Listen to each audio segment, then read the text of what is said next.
안녕하십니까. 오늘은 65강입니다.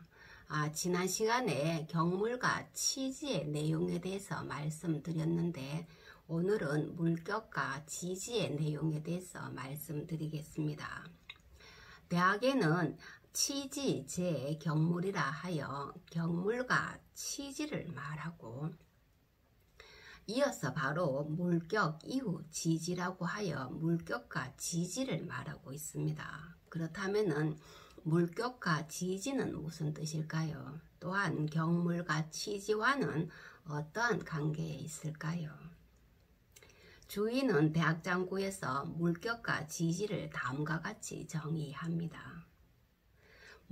물격은 물리의 극처에 이르지 않음이 없는 것, 모두 이르는 것이요. 지지는 내 마음에 아는 것이 다하지 않음이 없는 것, 다하는 것이라고 말합니다. 물격은 사물의 리의 어떤 물리의 극처, 사물의 리의 지극한 곳에 이르는 것을 말하고, 지지는 내 마음이 아는 것, 내 마음의 지식이 다 알게 되는 것을 말한다는 뜻입니다. 한마디로 말하면은 물격이란 경물의 완성 단계이요, 지지란 치지의 어떤 궁극적인 경지를 의미합니다. 경물이 사물의 리에 이를 수 있도록 공부해 가는 과정이라고 한다면은 물격은 공부한 결과 사물의 리에 물리의 지극한 단계에 이르렀음을 의미합니다. 물리의 지극한 단계, 물리의 극처에 이르렀음을 의미합니다. 다시 말하면은 경물이란 사물에 나아가 그 리를 공부하는 것입니다. 그러나 사물의 리를 공부한다고 해서 사물의 리가 다 파악되는 것은 아닙니다. 예를 들어서 사물의 리가 90% 파악되는 것은 물격이 아니게 됩니다. 100% 완전히 파악된 것이 바로 물격에 해당합니다. 사물의 리를 공부하여 100% 파악된 상태, 이것이 바로 물격이라는 것입니다. 그러므로 물격은 경물의 단계를 거쳐 경물의 목적 또는 완성에 해당되는 사물의 리가 온전히 다 파악되어 드러난 상태를 의미합니다. 경물의 목적이 바로 사물의 리를 완전히 공부하는 거죠. 그래서 사물의 리를 공부하는 어떤 경물의 목적이 바로 물격에 해당된다는 뜻입니다. 주위의 말로 표현하면은 물리의 극처에 이르렀음을 말합니다. 사물의 리의 어떤 지극한 곳에 이르렀음을 말합니다. 또한 지지는 하련 간통 이후의 어떤 치지의 어떤 궁극적인 경지를 의미합니다. 사물의 리를 공부하여 사람의 지식이 넓어지는 것이 사람의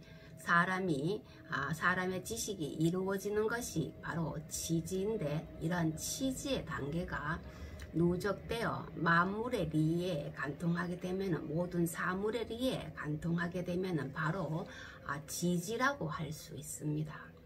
이렇게 볼 때 치지와 지지에는 부분과 전체 또는 가정과 어떤 최종 목적이라는 차이가 있음을 알 수 있습니다. 때문에 주인은 이러한 경물과 물격 그리고 치지와 지지의 의미를 다음과 같이 설명합니다. 한 사물에 대한 경물에서 출발하여, 사물의 리를 공부하는 경물에서 출발하여 노력을 오래하여 누적과 간통을 거쳐 어느 날 하루아침에 하령간통하는 경지에 이르게 되면은 비로소 모든 사물의 표리와 정조가 이르지 않음이 없게 된다는 거죠. 없게 되고, 표리는 겉과 안을 말합니다. 그리고 정조는 정미한 부분과 거친 부분, 조잡한 부분을 말합니다.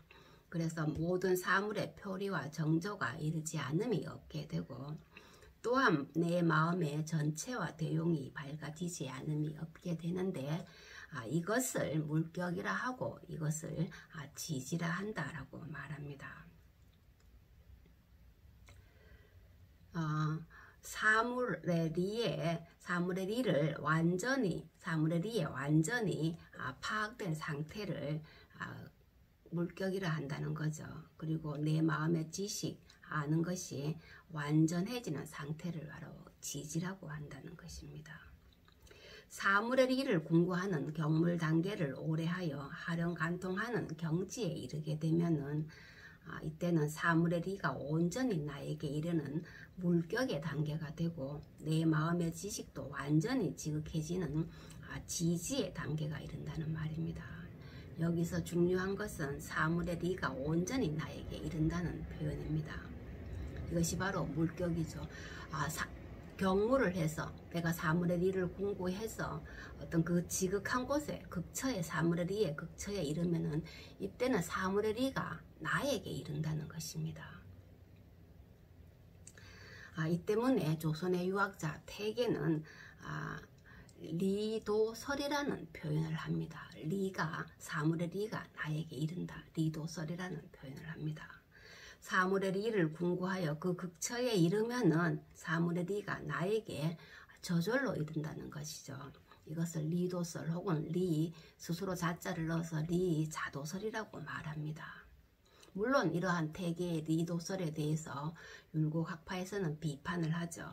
왜냐하면은 리는 정의가 조작이 없기 때문에 무위하다는 거죠. 무위한 리가 이른다는 사물의 리가 나에게 이른다는 그 표현을 쓸 수 없다는 거죠. 이른다는 표현은 자기성에 해당된다는 거죠. 그래서 리를 자기적인 표현으로 쓸 수 없다고 해서 리도설을 비판합니다. 그렇지만서도 태계는 이러한 물격의 단계를 그대로 리도설로 해석을 합니다. 이때는 사물과 내가 하나의 상태가 되는 무라일체의 어떤 경지에 해당합니다. 인식 주체인 나와 인식 대상인 어떤 사물의 리가 하나인 경지라는 거죠. 사물의 리를 궁구하여 사물의 리가 100% 파악하면은 이때의 사물의 리는 온전히 나에게 이르게 된다는 거죠. 이것이 바로 물격이고 이때는 내 마음의 지식이 완전해진다는 거죠. 이것이 바로 지지가 되겠습니다. 그렇다면 이러한 물격과 지지의 관계는 어떠할까요?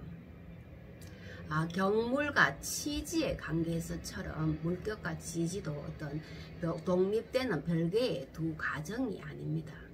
물격이란 이미 대상으로서의 어떤 사물의 리가 나에게 체득 인식된 상태이므로 이때는 대상으로서의 사물의 리로 존재하는 것이 아니라 인식의 주체와 사물의 리가 합일된 상태를 의미합니다.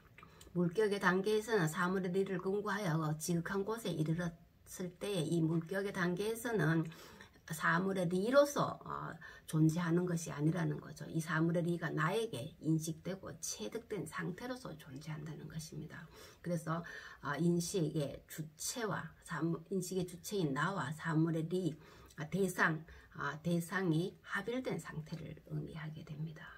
그러므로 물격과 지지는 두 가지 일이 아니므로 따로 떼어서 설명할 수가 없습니다.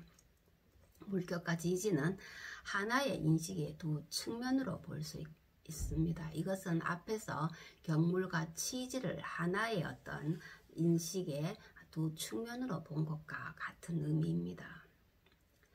물격하여 사물의 리가 다 파악되어서 드러난다는 것은 인식 주체인 마음이 대상인 사물의 리를 완전히 인식하였다는 것을 의미합니다. 인식 주체인 마음이 사물의 리를 완전히 인식한 상태, 이것이 바로 물격의 상태라는 것이죠. 이러한 물격과 지지는 인식 주체인 마음과 인식 대상인 리가 합치된 상태를 의미한다고 볼 수 있습니다. 이것이 앞에서 말한 무라일체의 경지가 되겠습니다.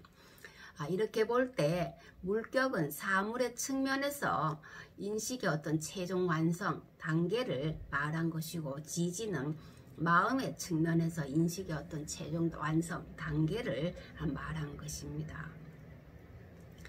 다시 말하면은 물격은 사물의 리가 마음에 다 파악되어 드러났음을 의미하고, 지지는 마음이 사물의 리로 가득 차서 인식의 어떤 완성을 이루었음을 의미합니다. 이러한 경지는 바로 하령간통이 의미하는 것이니, 결국은 물격과 지지는 하령간통한 이후에야 가능한 표현이라고 할 수 있습니다. 따라서 물격과 지지는 서로 별개의 가정이 아니라, 치지가 곧 경물에 있는 것처럼 경물해야 지지가 이루어진다는 거죠. 치지가 곧 경물에 있는 것처럼 지지가 또 곧 물격에 있다는 것입니다. 물격해야 지지가 이루어진다는 것이죠. 지지가 가능하다는 것입니다. 이렇게 볼 때 물격이 곧 지지이고, 지지가 곧 물격이 됩니다. 그러므로 물격과 지지는 인식 주체인 마음과 인식 대상인 리가 하나로 합쳐지는 어떤 무라일체의 상태라고 할 수 있습니다. 여기에서 주의의 경물 치지에 대한 왕수인의 비판이 등장합니다. 이 부분은 다음 시간에 하겠습니다. 오늘은 여기까지 하겠습니다. 감사합니다.